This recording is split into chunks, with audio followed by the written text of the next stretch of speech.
All right, when it comes down to powerful airflow, this thing rocks. Now, I've been using this for quite a while already. Very impressed with it. It has a lot for what it can do, you know?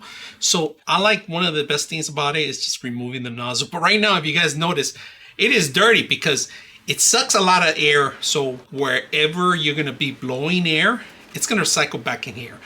So that's one thing I wish they had a stronger filter in the back because everything does penetrate through it. But after a while, it's gonna clear out. It's perfect. They have two different nozzles, right? This is a Type C. Just to let you guys know, I had to charge it for almost an hour to get to fully charge. And once it got up, you hold the button down. You have 0 right now, but then and it tells you how much percent you have of charge right now. It's 100%. But then you have this level control here. And that is loud. It's loud, it's strong because it is super strong.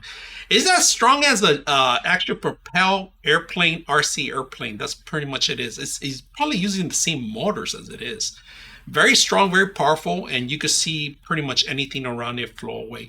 Now, I did clean out parts because I use it for computer part cleaning, and not only that, I had an issue with my refrigerator the other day. I got this handy tool. When the back cleaned the air filter, fridge started working again. But unfortunately, fridge stopped working. It was more than just a filter. But I got it clean, and that's one thing I'm going to use it for, cleaning a lot of these filters. A lot of these places are hard to get. Instead of taking this bulky equipment, taking something like this. So